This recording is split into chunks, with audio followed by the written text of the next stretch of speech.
గురుభ్యో నమ. శ్రీ శ్రీ శ్రీ ఇదండి చిన్న శ్రీమన్మాలకు నమస్కరిస్తూ పరమ పవిత్రమైన భగవద్ధ్వజానికి ప్రణామాలు అర్పిస్తూ ఎందరో మహానుభావులు అందరికీ వందనాలు. నేను మీలాగా అక్కడ కూర్చునేవాడినండి. అక్కడి నుంచి ఇక్కడ రావాలి అంటే 40 సంవత్సరాలు పట్టిందండి. అబద్ధానికి వేగం ఎక్కువ అంట, నిజానికి ఓపిక ఎక్కువ. మీరు చాలాసేపు నుంచి ఓపికగా కూర్చున్నారు, చాలా సంతోషం. మనం మట్టి మీద పడితే జననం అండి, మన మీద పడితే మరణం అన్నమాట. దాని మధ్యలో చిన్న జీవితం అన్నమాట. చిన్నప్పుడు మీరందరూ ఏబిసిడి చదువుకుంటుంటారు. ఏ అంటే అమ్మ నాన్న, ఏ అంటే ఆత్మ, బి అంటే బర్త్ అంటే పుట్టుక, సి అంటే చాయిస్ ఉంది, ఒక ఛాన్స్ ఉంది. దేనికోసం ఉంది? ఛత్రపతి శివాజీ మహారాజ్ గారు లాగా బతికే అవకాశం భగవంతుడు ఇచ్చాడు. మనమందరం ఆత్మస్వరూపులం. ఆ ఈశ్వరుడి గురించి తెలుసుకోవాలి. అందుకే మనిషి జన్మ. మానవుడు మాధవుడిగా మారిన భూమిలో మనం పుట్టామన్నమాట. శ్రీరామచంద్రుడు పుట్టిన భూమిలో మనం పుట్టాం. శ్రీకృష్ణ పరమాత్మ పుట్టిన భూమిలో మనం కూడా పుట్టాం. మాధవుడు కానీ ఈరోజు మనం మానవులుగానే ఉండిపోతున్నాం. కాబట్టి ఆ మానవుడు మాధవుడిగా మారాలి అంటే అమ్మలో మా, నాన్నలో నా, గురువులో ఊ, దేవుళ్ళలో డు, ఈ 4 కలిస్తే మానవుడు మాధవుడిగా మారాలి అంటే 100 పనులు మానేసి భోజనం చేయాలంట, 1000 పనులు మానేసి స్నానం చేయాలంట, 1,00,000 పనులు మానేసి దానం చేయాలంట, 1,00,00,000 పనులు మానేసి భగవంతుడి నామస్మరణం చేయాలంట.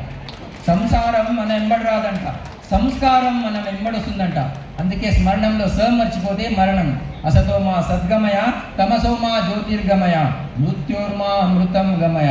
ఎంట్రికలు పండుతున్నాయంటే టికెట్ ఆర్ఏసీలో ఉందండి, ఎప్పుడైనా కన్ఫర్మ్ అవ్వచ్చు. బర్త్డే సెలబ్రేషన్ చేస్తామంటే డెత్ దగ్గరకు వస్తున్నాము, చావుకి దగ్గరకు వస్తున్నాం. తల్లిదండ్రులు జన్మనిస్తారండి, గురువు జన్మ లేకుండా చేస్తాడు. అలాంటి గురు పరంపర ఉన్న దేశం ఈ భారతదేశం. ఎన్నో జన్మల పుణ్యం ఉంటే ఇక్కడ పుడతామండి. భారత అన్నారండి. భా అంటే ప్రకాశం, రత అంటే ఆ ప్రకాశం పట్ల ఆసక్తి ఉన్నవాడు భారతీయుడు అనమాట. అన్నం పెడితే అరిగిపోతుందంట, చీర ఇస్తే చినిగిపోతుందంట, జ్ఞానం ఇస్తే పెరిగిపోతుందండి. ఆ జ్ఞానాన్ని సంపాదించాలి. జ్ఞానం మనసుని శుద్ధి చేస్తుంది, సేవ కర్మని శుద్ధి చేస్తుంది, ప్రేమ హృదయాన్ని శుద్ధి చేస్తుంది అనమాట. ఇవన్నీ శుద్ధి చేసుకోవడానికే మానవ జన్మ. చాలామందికి ఇంట్లో నిద్ర రాదండి, కార్యక్రమం అంటే నిద్ర వచ్చేస్తుందండి. అనుకోకుండా ఒక కుర్రవాడు కార్యక్రమానికి వచ్చాడంటండి, చివరికి వెళ్ళి నోరు తెరిచి పడుకున్నాడంటండి, నోట్లో పాము వెళ్ళిపోయిందంటండి. మీలాంటి వాళ్ళందరూ డాక్టర్ గారు తీసుకెళ్లారంటండి. డాక్టర్ గారు సమ్మేళనం అండి, కార్యక్రమానికి వచ్చాడండి, వెనకాల పడుకున్నాడండి, నోరు తెరిచి పడుకున్నాడండి, నోట్లో పాము వెళ్ళిపోయిందండి, ఏం చేయమంటారు అని అడిగారంటండి. ఏమి లేదు స్వామి, కొన్ని శనగలు 4 పుల్లారెడ్డి తీసుకురండి అన్నారంటండి. ఫస్ట్ శనగలు తినమన్నారంటండి, తిన్నాడంటండి. ఇప్పుడు ఏం చేయమంటారు అన్నారు అడిగారంటండి. ఆ 4 పుల్లారెడ్డి స్వీట్ కూడా తినమన్నారంటండి, తినేసాడంటండి. రేపు ఇంటికి వెళ్ళిపో, రేపు సాయంత్రం మళ్ళీ 5 గంటలకు వచ్చాయి అన్నారంటండి. 5 గంటలకు మళ్ళీ వచ్చాడంటండి. డాక్టర్ గారు మళ్ళీ శనగలు పుల్లారెడ్డి స్వీట్ అన్నారంటండి. 1 రోజు, 2 రోజులు, 3 రోజులు, 4 రోజులు, 5 రోజుల నుంచి ఇదే ట్రీట్మెంట్ నడుస్తుందంటండి. 6వ రోజు ఆయన అనుకున్నాడంటండి, ఇంకెట్లయినా డాక్టర్ గారు శనగలు పుల్లారెడ్డి స్వీట్ అంటారని వచ్చేటప్పుడు పట్టుకొచ్చాడంటండి. రాగానే శనగలు తిన్నాడంటండి, ఇంకెట్లయినా పుల్లారెడ్డి స్వీట్ తినమన్నా అంటే తినబోయాడంటండి. డాక్టర్ గారు చెప్పారంటండి, 10 నిమిషాలు ఆగవయ్యా అన్నారంటండి. ఈయన 10 నిమిషాలు ఆగాడంటండి. పాము మెల్లగా బయటికి వచ్చిందంటండి. దేనికోసం వచ్చిందండి? దేనికోసం వచ్చింది? పుల్లారెడ్డి స్వీట్ ఇవ్వలేదని పాము బయటికి వచ్చిందంట. డాక్టర్ గారు ఆ పామును పట్టుకుని అడవిలో వదిలేశారంట. మీ జీవితంలో కూడా అంతేనండి. ఏ రోజైతే మీరు ఒక 21 రోజులు దీక్ష, ఒక 40 రోజులు ఆంజనేయ స్వామి దీక్ష తింటే ఈ శరీరానికి అలవాటు అయిపోతుందండి. ఇంటికి పాలు వస్తే నీళ్ళు కలిపినావా అంటాడండి. అదే వాడి సాయంత్రం మందు తాగారంటే వాడే వెతుక్కుంటూ వెళ్ళి నీళ్ళు కలుపుకొని తాగుతాడండి. చెడుని వెతుక్కుంటూ వెళ్తున్నామండి. మంచిని మైక్లో చెప్పాలంట, చెడుని చెవులో చెప్పాలంట, కానీ చెడు ఊరంతా చెప్పొస్తామండి, మంచి గురించి చెప్పరు. హిందూ సమ్మేళన కార్యక్రమం చాలా శ్రద్ధగా చేశారు. ఇంతమంది స్కూల్ విద్యార్థులు ఇక్కడ వచ్చారు, చాలా చక్కగా నృత్యం చేశారు. 10 మందికి చెప్పగలగాలన్నమాట. జీవితంలో 4 కష్టమైన పనులు అంటండి. చీమకి లిప్స్టిక్ పెట్టలేమంటండి, దోమకి చీర కట్టలేమంటండి, ఏనుగుని ఒళ్ళో కూర్చోబెట్టుకోలేమంటండి, మనిషిని తృప్తిపరచలేమంటండి. డబ్బా పాలు తాగి అందరూ డబ్బు డబ్బు డబ్బు అంటున్నారండి. తల్లి పాలు తాగేవాడినండి. తల్లి భారతమాత కోసం బ్రతకాలనుకుంటున్నాను, బతుకుతున్నాను. కాబట్టి మానవ జన్మ సార్థకం కావాలి. ఒక శవం వెళ్తూ ఉంటుందంటండి, అటు నుంచి పెళ్లి కూతురుని తీసుకొస్తూ ఉంటారంట. అప్పుడు ఈ శవం ఆ పెళ్లి కూతురు చెప్తుందంట, అమ్మా నిన్ను నలుగురు మోస్తున్నారు, నన్ను నలుగురు మోస్తున్నారు, నీకు పూలదండ వేశారు, నాకు పూలదండ వేశారు, నీకు బొట్టు పెట్టారు, నాకు బొట్టు పెట్టారు, నీకు చీర కట్టారు, నాకు చీర కట్టారు. కానీ ఒక్కటి మర్చిపోకమ్మా, ఒకప్పుడు నీ పొజిషన్లో ఉన్నా, నేను పెళ్లి కూతురుగా ఉన్నా. ఎవరు చెప్తున్నారు? శవము పెళ్లి కూతురు చెప్తుందంట, ఒకప్పుడు నేను నీ పొజిషన్లో ఉన్నా, నేను పెళ్లి కూతురుగా ఉన్నా, కానీ ఒక్కరోజు నువ్వు నా పొజిషన్ రావాలి అని శవం చెప్తుందంటండి. అందరం పోయేవాళ్ళేమేనండి, కానీ వచ్చింది ఎందుకో తెలుసుకోవాలండి. ఈ మానవ జన్మ సార్థకం కావాలి. అందుకే చాణక్య నీతిలో చాణక్యుడు ఒక మాట అంటాడండి, పుష్పే గంధ తిలే తైలం కాష్టే వహిం వయోగృతం ఇక్షాగుణం తథాదేహ పశ్చాత్మన వివేకత అంటాడండి.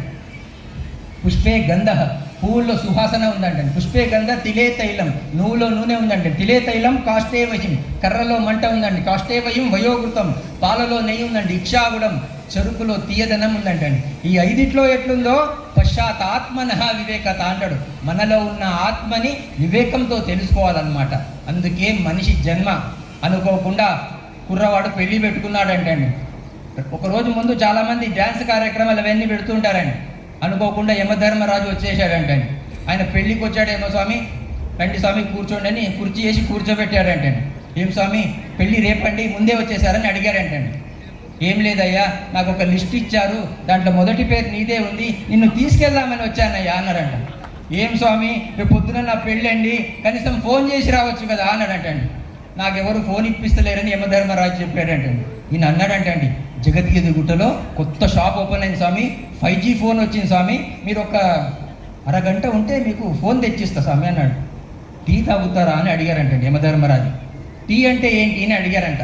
చాలా బాగుంటుంది స్వామి, జగద్గిరి గుట్టలో టీ చాలా బాగా చేస్తారు, టీ తాగండి తీసుకొస్తా అని చెప్పి టీ తెచ్చి ఇచ్చారంటండి యమధర్మరాజు. యమధర్మరాజుకి ఈ అబ్బాయికి నిద్రపోదండి. సాఫ్ట్వేర్ కుర్రాళ్ళు ఉంటారు కదండి, రాత్రి పని చేసే అలవాటు ఉంటుందండి. ఆయన 3 నిద్ర మాత్రలు ఆ టీలో వేసేసాడంటండి. యమధర్మరాజుకి ఇచ్చాడంటండి. తాగి యమధర్మరాజు హాయిగా పట్టుకున్నాడంట. ఈయన మార్కెట్లో వెళ్ళి కంప్యూటర్ మీద కూర్చొని ఆ పేర్లన్నీ లైన్ ఉన్నాయి కదా, ఈయన పేరు కింద పెట్టి వేరే వాళ్ళ పేరు పైన పెట్టాడంటండి. పెట్టి లిస్ట్ చేసుకొని పట్టుకొచ్చాడంటండి. రాగానే యమధర్మరాజు నిద్ర నుంచి లేచాడంట. అయ్యా చాలా రోజులు నరకంలో టెన్షన్లో ఉన్నా, నువ్వు ఏమి ఇచ్చావో చాలా బాగుందయ్యా, నిద్ర బాగా పట్టిందయ్యా, చిన్న ఫేవర్ చేస్తా అన్నాడంట. ఏం చేస్తారు స్వామి అని అడిగారంట. ఏం లేదయ్యా, పైనుంచి తీసుకెళ్ళాలి కదా, పైనుంచి తీసుకెళ్ళను, కింది నుంచి తీసుకెళ్తా అన్నాడట. ఆయు కర్మ చ విత్తం చ విద్యా నిధనము వచ పంచైతాని విసృజ్యంతే గర్భస్థవ దేహిన అంటాడండి చాణక్యుడు. ఆయుష్, మీరు ఎన్ని సంవత్సరాలు బతుకుతారు, ఆయు కర్మ ఏం పని చేస్తారు, ఆయు కర్మ చ విత్తం ఎంత సంపాదిస్తారు, ఆయు కర్మ చ విత్తం చ విద్య ఏం చదువుకుంటారు, చ విద్యా నిధనము వచ మీరు ఎప్పుడు చనిపోతారు, ఇది మీరు పుట్టినప్పుడే డిసైడ్ అండి. పూర్వజన్మ కర్మ బట్టి డిసైడెడ్ అండి. దీన్ని ఎవరు మార్చలేరండి. ఎంతమంది భగవద్గీత చదువుతారండి ఇక్కడ? అంటే సగమే లేపారు, సగం చదువుతారా పూర్తి చదువుతారా? సంతోషం, కొన్ని చేతులన్నా లేస్తారండి. కాబట్టి మానవ జన్మ సార్థకం కావాలి. ఒక టీవీ కొన్నారనుకుంటే ఒక చిన్న పుస్తకం ఇస్తారండి, ఆ టీవీని ఎట్లా వాడాలి అని. ఒక ఫ్రిడ్జ్ కొంటే ఒక పుస్తకం ఇస్తారండి, ఒక కారు కొంటే ఒక పుస్తకం ఇస్తారండి ఎట్లా వాడాలి అని. కాబట్టి ఈ మానవ జన్మ భగవంతుడు ఇచ్చాడండి. దీన్ని ఎట్లా వాడాలి అంటే ఆ భగవద్గీత అందరూ చదవాలండి. తాబేలుకు ఎంట్రికలు ఉండవంటండి, తాబేలుకు ఎంట్రికలు ఉండవంటండి, పాముకి చెవులు ఉండవంటండి, మొసలికి నాలిక ఉండదంటండి, పీతకు తల ఉండదంటండి, చేపకు అరుగుదల ఉండదండి. మనకు అన్నీ ఇచ్చాడండి, కానీ మన దగ్గర టైం లేదండి. ఎవరిని అడిగినా కూడా టైం లేదు అంటారు. కాబట్టి ఆ మానవ జన్మ సార్థకం కావాలి. అందరూ రోజు గుడికి రావాలి. తల్లి వడి బడి గుడి, ఇది 3 భారతీయులకు ఇంపార్టెంట్ అండి. ఒక్క తల్లి వడి బాగుండే కాబట్టి ఛత్రపతి శివాజీ లాంటి కొడుకు పుట్టాడండి. ఆ కోరిక కావాలి. మనం కుల మతాలకు అతీతంగా బ్రతకాలి. ఇంతకుముందు గురుకులాలు ఎక్కువ ఉండేదండి, కానీ ఈరోజు అందరూ కులం చూస్తున్నారు కానీ గురుకులం చూడట్లేదండి. 1835లో క్లైవ్ లార్డ్ మెకాలే భారతదేశానికి వస్తాడండి. భారతదేశం అంతా పర్యటన చేసిన తర్వాత వాళ్ళ నాన్నకు ఉత్తరం రాస్తాడండి, నాన్నగారు భారతదేశం అంతా పర్యటన చేశాను, I did not find single beggar. ఈ దేశంలో ఒక్క అడుక్కునేవాడు లేడండి. ఇప్పుడు 1830లో కానీ ఈరోజు చాలామంది అడుక్కుంటున్నారండి. కొందరు గుడి బయట అడుక్కుంటున్నారండి, కొందరు గుడి లోపల అడుక్కుంటున్నారండి. అందరూ రూపీస్ కావాలని అడుగుతున్నారు. అందరికీ రూపీస్ కావాలి, పీస్ కావాలని ఎవరు కోరుకోవట్లేదండి. మనం శాంతి ప్రియులు, లోకా సమస్త సుఖినో భవంతు అనే భారతీయులం మనం అన్నమాట. ఆ మానవ జన్మ సార్థకం కావాలి కాబట్టి ఆ సేవ చేయాలి. మంచి పనిని అందరూ కలిసికట్టుగా కిందంటండి. జగన్నాథ్ టెంపుల్ ఎక్కడుంది అని, ఎక్కడుందండి? శబాష్, పూరి జగన్నాథ్ అంటారు కాబట్టి పిల్లవాడు పూరి అని రాశాడంటండి. వెనక వాడి కాపీ కొట్టాలంటండి. వాడు అనుకున్నాడంటే నేను పూరి రాస్తే టీచర్ తెలిసిపోతుందని వాడు చపాతి అని రాశాడంట. 2 ఆన్సర్ పేపర్ టీచర్ దగ్గర వెళ్ళిందంటండి. టీచర్ కూడా ఆన్సర్ తెలియదంట. టీచర్ అనుకున్నదంట పూరి అయినా చపాతి అయినా గోధుమ పిండితోనే ఇద్దరికి 100 మార్కులు వేసేసింది. మనం కాపీ కొడుతుంటామండి. పక్క వాళ్ళు ఏం చేస్తున్నారు? మన సమస్య కారణం అంతా పక్కీలేనండి. ఇంట్లో కరెంట్ పోయిందనుకోండి, ఫస్ట్ పక్కింట్లో దొంగి చూస్తామండి. అక్కడ కూడా పోతే జరా తృప్తి. అనుకోకుండా దేవుడి ఇంటికి వచ్చాడంటండి. వచ్చి ఆమెను అడిగాడంట, అమ్మ నీకేమైనా కావాలి అంటే కోరుకోవమ్మా అని ఆమె అడిగిందంటండి. దేవుడా మా ఇంటికి వచ్చావా పక్కింటికి వెళ్ళావా? స్వయంగా దేవుడే ఇంటికి వచ్చి ఏమి కావాలో కోరుకోమంటే ఆమె సమస్య పక్కిండు. దేవుడు చెప్పాడంటండి, పక్కింటికి కూడా వెళ్ళొచ్చానమ్మా అని. ఆమె ఏం కోరుకున్న స్వామి అని. అది నీకేం కావాలని కోరుకోమంటే ఆమె ఏం కోరుకున్నది అని దేవుడు చెప్పాడంటండి. నీకు ఏమి ఇచ్చినా కూడా ఆమె డబల్ ఇమని కోరుకున్నది అని. ఈమె స్టార్ట్ అయిందండి. ఇప్పుడు నేను ఒక మంచి బంగారం నెక్లెస్ అడిగాను అనుకోండి, పక్కింటి ఆమెకి 2 పోతాయి. నేను మంచిగా 1 కోటి రూపాయలు అడిగాను అనుకో, పక్కింటి ఆమెకి 2 పోతాయి. ఈమె ఆలోచించి అడిగిందంట దేవుడా నాదో కన్ను తీసేయమన్నదంట. ఎందుకండి? పక్కింటి ఆమె 2 పోతాయి. అది కాకూడదండి. అందరినీ ప్రేమించే వాళ్ళం భారతీయులం అన్నమాట. అనుకోకుండా గురుగారు 3 శిష్యుల్ని పిలిచి భోజనం పెట్టారంటండి. ఒక ఆయనకేమో బంగారం తల్లెలో పెట్టారండి, ఇంకొక ఆయన వెండి తల్లెలో పెట్టారంటండి, ఇంకొక ఆయన మట్టి తల్లెలో పెట్టారంటండి. 3 బాగా భోజనం చేశారండి. మీరు కూడా చేతురు కానీ మీరు అందరికీ ఆకలిస్తుంది నాకు తెలుసు, సమయం చాలా గడిచిపోయింది. అప్పుడు ఆ మట్టి పాత్రలో పెట్టిన వాడు గురుగారు దగ్గర వచ్చి కంప్లైంట్ చేశారండి. గురుగారు మీరేదో మహానుభావులు అనుకున్నారండి, నాకేమో మట్టి పాత్రలో పెట్టారు, ఆయనకేమో వెండి పాత్రలో పెట్టారు, ఇంకొక ఆయన బంగారం పాత్రలో పెట్టారండి, ఈ భేద అభిప్రాయాలు ఎందుకు స్వామి అని అడిగారంట. అప్పుడు ఆ గురుగారు చెప్పారంట, అయ్యా పాత్ర వేరే వేరే ఉండొచ్చు, కానీ పెట్టింది అన్నమే కాబట్టి అందుకు నీ దృష్టి ఆ భోజనం వైపు ఉండాలి, కానీ నీ దృష్టి ఆ పాత్ర వైపు ఉండొద్దు అని చెప్పారంట. ఇక్కడ కొందరు నల్లగా ఉండొచ్చండి, కొందరు తెల్లగా ఉండొచ్చండి, కొందరు డబ్బులు ఉన్న వాళ్ళు ఉండొచ్చండి, కొందరు డబ్బులు లేని వాళ్ళు ఉండొచ్చండి, కొందరు జ్ఞానులు ఉండొచ్చండి, కొందరు అజ్ఞానులు ఉండొచ్చండి. కానీ మనందరినీ భగవంతుడు మనిషిగా పుట్టాడు కాబట్టి మనమందరం ఆ మానవత్వ దుప్తతో ఉండాలి. మీ నొప్పి మీకు తెలుస్తుందంటే మీరు బతుకున్నారని అర్థమండి. వేరే వాళ్ళ నొప్పి కూడా మీకు తెలుస్తుందంటే మీరు మనిషిగా ఉన్నారని అర్థం. కాబట్టి ఆ మనిషిగా ఉండడానికి ప్రయత్నం చేయాలి. ఎదిగే వరకు చెవులు మూసుకోవాలంటే, ఎదిగిన తర్వాత నోరు మూసుకోవాలంటే, అప్పుడే ఆ జీవితం హాయిగా ఉంటుంది. టీ ఎంతమందికి అలవాటు ఉందండి? చాలామందికి ఉంటుందండి. స్వర్గంలో టీ దొరకదండి. చాలామందికి స్వర్గానికి వెళ్ళాలని ఉంటుందండి. మొన్న ఫోన్ చేసి అడిగానండి, అక్కడ టీ అమ్మడం మానేశారండి. కొంచెం టీ గురించి తగ్గించి కొంచెం ట్రీ గురించి ఆలోచిస్తే మంచిదండి. ఇందాక మేడం గారు చెప్పారు, ప్రగతి వైపు దేశం సాగాలి అంటే మనం ప్రకృతి వైపు వెళ్ళాలండి. ప్రకృతికి దూరం అయిపోతున్నాం, ఆ దిశగా మనం అందరం సాగాలి. కేరళలో 3వ తరగతి పిల్లల్ని టీచర్ అడిగిందంటండి, what is the difference between coconut and Coca Cola అని. కోకోకోలాకి కొబ్బరి బొండకి ఏంటి తేడా అని ఆ 3వ తరగతి పిల్ల రాసిందంటండి. కోకోకోలా ఇస్తే వాళ్ళు స్ట్రా వేసి ఇస్తారండి, తాగేటప్పుడు తల దించాల్సి వస్తుందండి. అదే మా ఊర్లో కొబ్బరి బొండం ఇస్తే వాళ్ళు స్ట్రా వేసివారండి. నేను తలెత్తి తాగుతానండి, నేను తలెత్తానంటే నా దేశం తలెత్తినట్టు అని. ఈ దేశం తలదించే పని చేయకూడదు. అనుకోకుండా ఒక ఊర్లో కుర్రవాడు వెళ్తున్నాడంటండి, అటు నుంచి ఒక కుక్క వస్తుందంటండి. ఒక రాయి తీసుకుని ఆ కుక్కను కొట్టాడంటండి. కుక్క పారిపోయిందంటండి. చాలా ఆనందం అనిపించిందంటండి. అదే ఆనందంలో ఆ రాయి తీసుకొని ముందు వెళ్తున్నాడంటండి. ఒక చెట్టు మీద తేనెటీగ పుట్ట ఉందంటండి. ఈ రాయి తీసుకొని తేనెటీగ పుట్టను కొట్టాడంటండి. ఆ తేనెటీగలు అందరు కలిసి ఈయనెంబడి పడ్డాడంటండి. ఈయన వారిపోయాడంటండి. అట్లా ఇక్కడ ఉన్న హిందువులం అందరం కలిసి సత్య సనాతన వైదిక ధర్మరక్షణ కోసం మనం అందరం కుల మతాలకు అతీతంగా పోరాడాల్సిన అవసరం ఉంది. కులం మీదని ఎవరిని అడగొద్దనుకున్నా,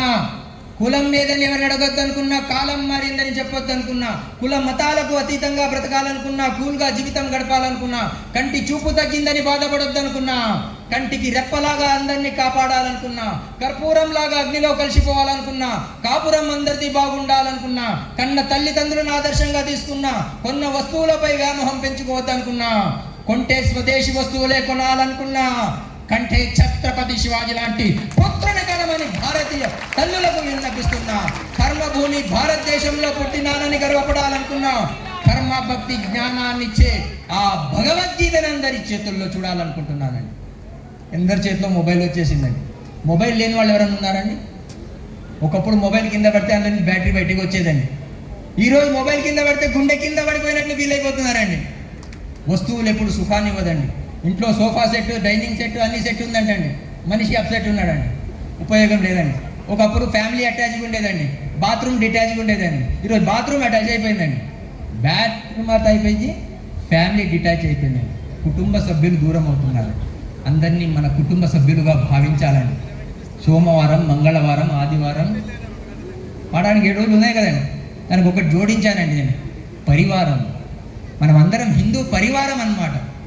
ఆ దిశగా మనం సాగుతూ ఈ మానవ జన్మ సార్థకం చేసుకోవాలి. మనిషి జన్మ సార్థకం కావాలి. తిరుపతి వెళ్ళి లేనిపోని కోరికలు కోరుకుంటున్నారండి. భగవంతుడికి దిమాగ్ ఖరాబ్ అవుతుందండి. మనిషిగా పుట్టించాను, ఏమి కోరుకోవాలో కోరుకోవట్లేదని భగవంతుడు లేచి వెళ్ళిపోయాడండి. అక్కడి నుంచి వెళ్ళి అడవిలో కూర్చున్నాడంటాడు.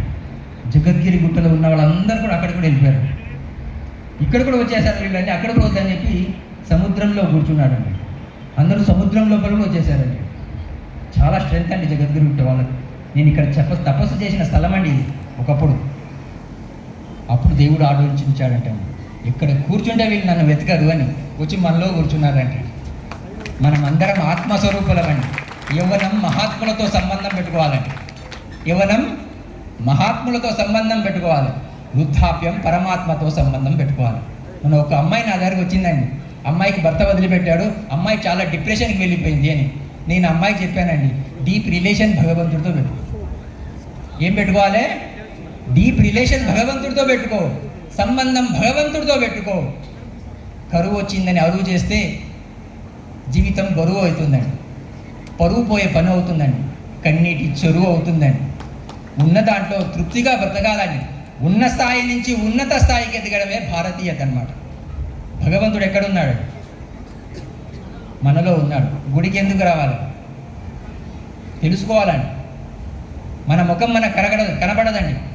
ఏం చూస్తాం? అద్దంలో చూస్తాం. కాబట్టి భగవంతుడిని ఆధారం చేసుకుని బతికే భారతీయులు అన్నమాట. నేను 1990లో మిర్జాపూర్ జైల్లో ఉన్నానండి. నాకు 3 రోజులు తిండి దొరకలేదండి. అప్పుడు ఒక కవిత్వం రాశానండి. తిండి దొరకలేదని బాధపడొద్దు అనుకున్నా, తిండి దొరకలేదని బాధపడొద్దు అనుకున్నా, తొండి ఆట ఆడొద్దు అనుకున్నా, తాడుబండు ఆంజనేయ స్వామిని నమ్ముకున్నా, తోడు బండలో ఉన్న భగవంతుణ్ణి పెట్టుకొని తిరగాలనుకున్నా, తిరగని ఊరు తిరగాలనుకున్నా, తరగని ఆస్తిని సంపాదించాలనుకున్నా, తిరిగి అలసిపోవద్దనుకున్నా, తిరిగి రాని ఊరు చేరాలనుకున్నా, తల్లిదండ్రులను ఆదర్శంగా తీసుకున్నా, తల్లి భారతమాత సేవలో ఉండాలనుకున్నా, తండ్రి బాటలో నడవాలనుకున్నా, తూర్పు తిరిగి దండం పెడుతున్నా, తీర్పు అయోధ్యది వచ్చే వరకు నిద్రపోవద్దనుకున్నా, త్రికరణ శుద్ధితో భారతీయుల సేవలో ఉండాలనుకున్నా, త్రివర్ణ పతాకాన్ని పాకిస్తాన్లో ఎగిరేయాలనుకున్నాను రాసిన. కాబట్టి దేహం మట్టిలో కలిసిపోయేదండి, దేశం శాశ్వతం. కొంచెం ఆ దేశం గురించి ఆలోచించాలి. దేశం బాగుపడాలనుకున్నా, దేహం గురించి ఆలోచించొద్దనుకున్నా, దాహం అందరిది తీర్చాలనుకున్నా, దాసోహం శ్రీ శ్రీ శ్రీ త్రిదండి చిన్నజీయర్ స్వామి వారికి చెప్పాలనుకున్నా, ధన సంపాదన నాకు తెలియదన్నా, ధనవంతురాలిగా భారతమాతని చూడాలనుకున్నా, దాన ధర్మాలకు నిలయం నా భారతదేశం అని చెప్పాలనుకున్నా, దానవీర శూర కరుణుడిలాగా బతకాలనుకున్నా, దమ్మున్న మొగాడిని నేనన్నా, దుమ్ము లేవని పట్టణంగా భాగ్యనగరాన్ని చూడాలనుకున్నా, దీక్షగా జీవితం గడపాలనుకున్నా, దక్షారమ చేసే స్వయం సేవకుడిని నేనన్నా, దీక్షగా జీవితం గడపాలనుకున్నా, ధైర్యం సర్వత్ర సాధనం చెప్పే ఛత్రపతి శివాజీ యువసేన అధ్యక్షుడిని నేనన్నా, దైవం మోడీ అమిత్ షా రూపంలో అవతరించిందని అందరికీ చెప్పాలనుకున్నా, ద్వేషం ఎవరిపై పెంచుకోవద్దనుకున్నా, దేశం కోసం ప్రాణాలైనా అర్పించేయాలనుకున్నాను. కాబట్టి ఆ చావంటే భయం పోవాలండి. అది పోవాలి అంటే అందరూ భగవద్గీత చదవాలి, భగవద్గీత గుడిలో ఉండాలి.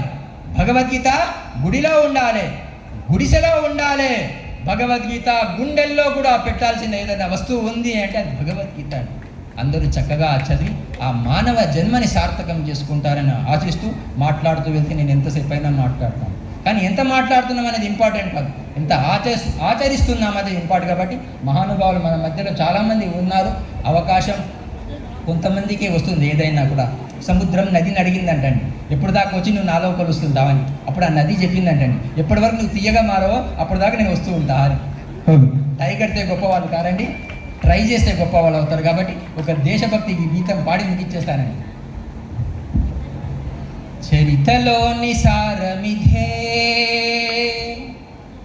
చరితలోని సారమిదే, భవితలోని భావమిదే, వీరగాథ విజయగాథలెన్ని ఉన్న మూలమిదే.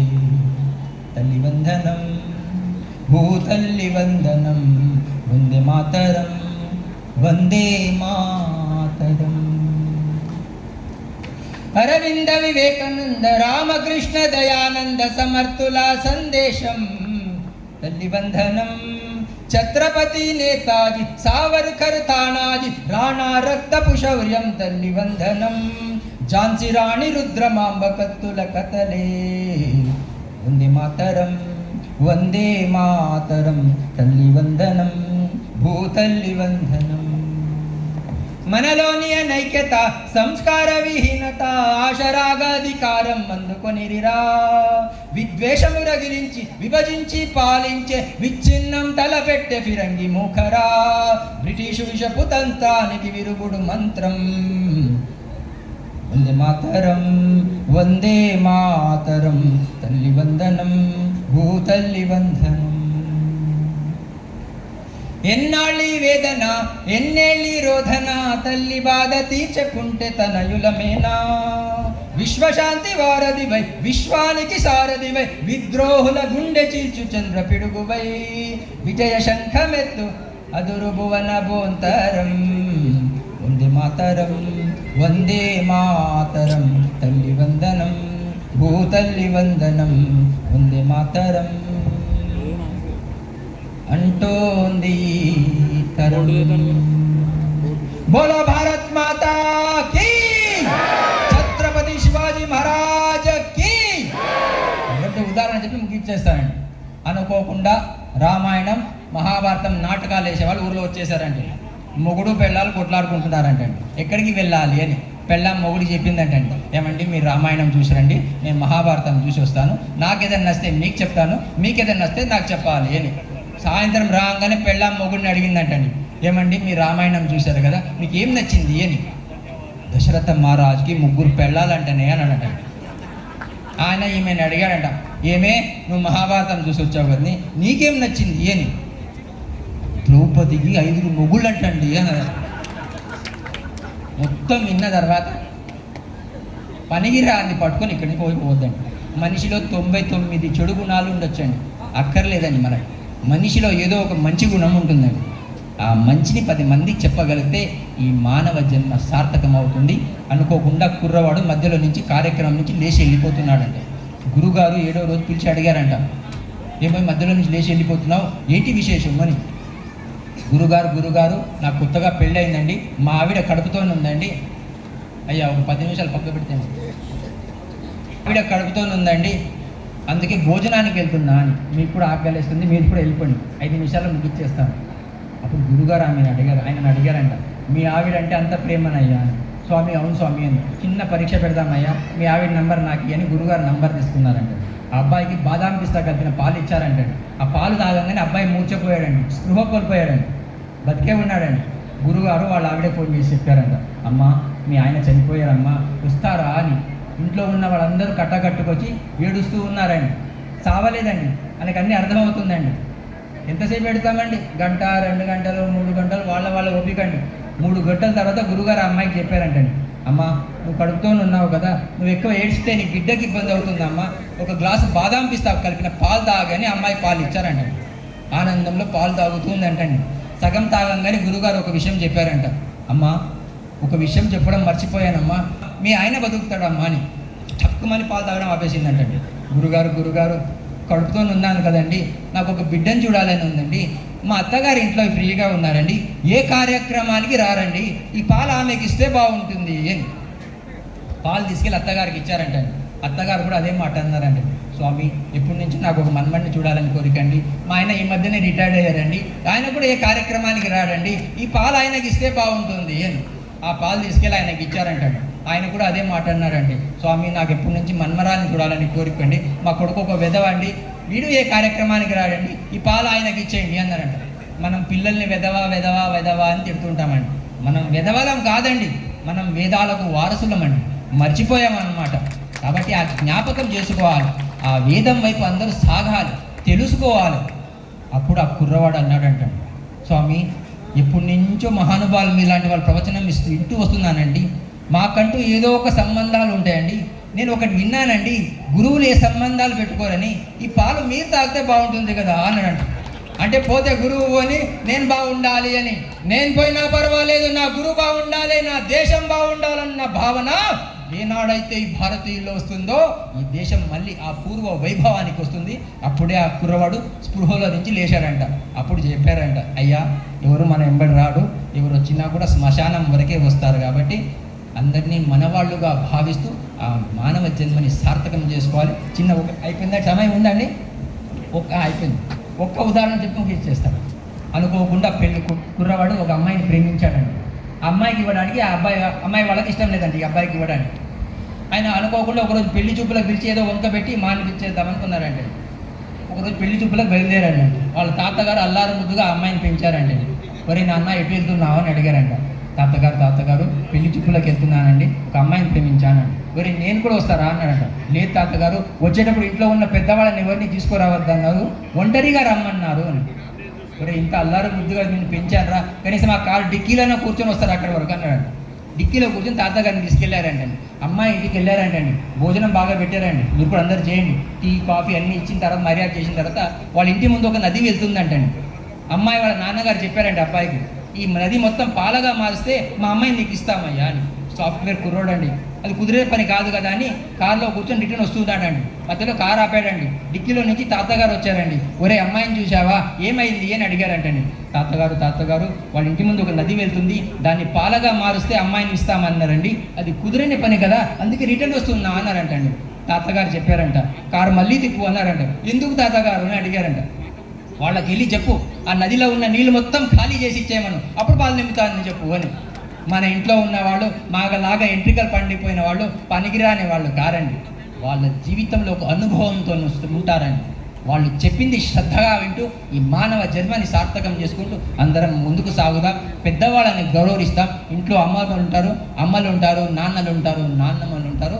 బంగారం కన్నా విలువైంది భారతదేశంలో ఏదైనా ఉంది అంటే మన ఇంట్లో పూర్వీకులు ఉంటారు కదా, వాళ్ళేనండి. కాబట్టి ఆ బంగారం వెనకాల పడి ఆ బంగారమైన జీవితాన్ని పాడు చేసుకోవద్దని చెప్తూ ఇంత చక్కటి అవకాశం మాకు ఇచ్చినందుకు మీ అందరికీ కూడా హృదయపూర్వక ధన్యవాదాలు తెలుపుతూ, ఒక మారుతి గారు నన్ను తీసుకొచ్చారు, ఒక మారుతి ఆంజనేయ గుడికి వచ్చి మాట్లాడే అవకాశం చక్కటి మీ అందరు ఇచ్చారు కాబట్టి చాలా ఆనందంగా ఉంది. ఇలా ముందుకు సాగుతూ అందరూ మీ మానవ జన్మని సార్థకం చేసుకుందాం. చాలా చాలా ధన్యవాదాలు. జై శ్రీరామ్, భారత్ మాతాకి జై. భాగ్యనగర్ నుంచి తిరుపతి వరకు పాదయాత్ర వెళ్ళానండి. తిరుపతి రాగానే ఒక ప్రశ్న వేశారండి, స్వామీజీ మీరు బక్కగైపోయారు అని. నేను చెప్పానండి, చివరికి యోగీష్ ప్రభు అనే దేహాన్ని నలుగురు మోస్తారయ్యా, వాళ్ళకు కూడా ఇబ్బంది అవ్వద్దనే నా తపన అని చెప్పాను. మన జీవితంలో మన వల్ల ఎవరికి ఇబ్బంది కాకపోదు, అందరూ బాగుపడాలని కోరుకుంటూ ముందు సాగుదాం. జై శ్రీరామ్, జై శ్రీరామ్, భారత్ మాతా కీ, ఛత్రపతి శివాజీ మహారాజ్ కీ. రాష్ట్రీయ స్వయం సేవక్ సంఘ్ 100 సంవత్సరాల సందర్భంగా ఈ కార్యక్రమం పెట్టారు కాబట్టి మీరందరూ 100 ఏళ్ళు హాయిగా బ్రతకాలని భగవంతుని ప్రార్థిస్తూ ముగించేస్తున్నాను.